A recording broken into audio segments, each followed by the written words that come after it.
Buenas tardes, mi nombre es Anita Tatiana Morales Hincapié, estudiante actualmente en el programa de Gestión Deportiva en la Universidad Abierta a Distancia, UNAD.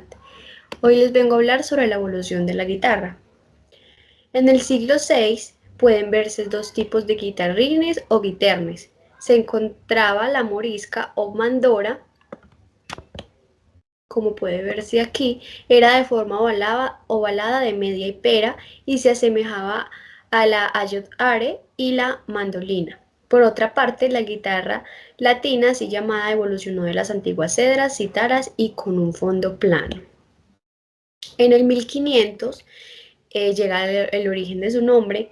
La palabra guitarra parece tomar ese origen del griego kitara o afgano kitar antes de Cristo en el 1500. Aparece en Egipto una guitarra de 3 cuerdas, su nombre Nefer, era tocado por mujeres y hombres, y el uso del plectro indicaba que la guitarra egipcia era montada por unas cuerdas metálicas y no de tripa.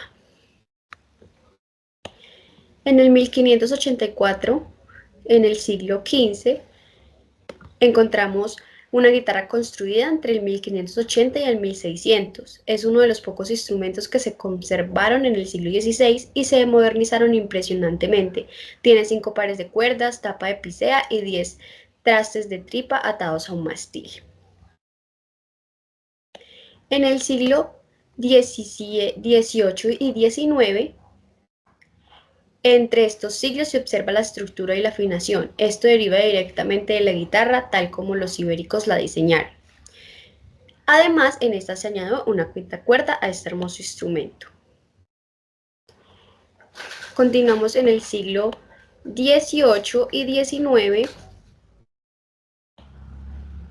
donde se añadieron unas barras y se reforzaron en la guitarra. En este año su estructura permitió adelgazar la tapa, esto permitió una mayor resonancia a lo largo de su tapa armónica, se distribuyó mejor el sonido, además de la aparición de un mecanismo de tornillo metálico en lugar de las clavijas de madera. Esto permite que el instrumento pueda afinar mejor. En 1830 llega el estilo Legnani. Este modelo se construyó en Viena. Tiene una caja curva hacia arriba y es asimétrica. Bajo una placa con las clavijas ocultas, el mástil es de caoba y su tapa de picea. Sus creadores fueron austriacos, influidos por el virtuoso italiano Luigi Legnan.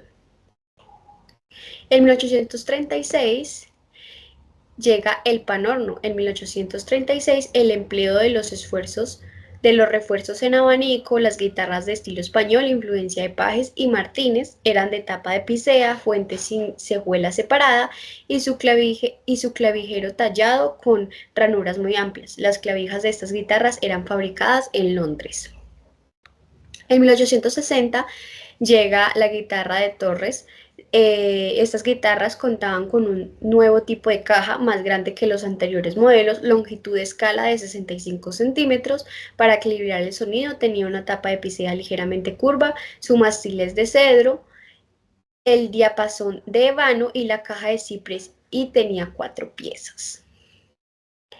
En 1931 llega la guitarra eléctrica por George, patente la guitarra eléctrica sentando las bases para su desarrollo moderno, como lo podemos ver aquí.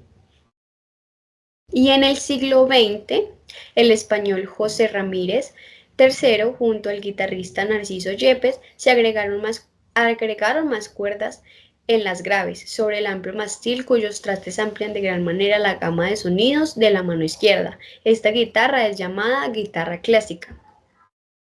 En el 2000 encontramos la guitarra actual. Como bien sabemos, en el siglo XVIII llegaron una serie de transformaciones físicas en la guitarra. Esto permitió condiciones mejores en sus sonidos. Llegaron a adquirir características de la guitarra actual y también se añadió una sexta cuerda. Aquí conté un poco sobre la evolución de la guitarra. Muchas gracias, hasta luego.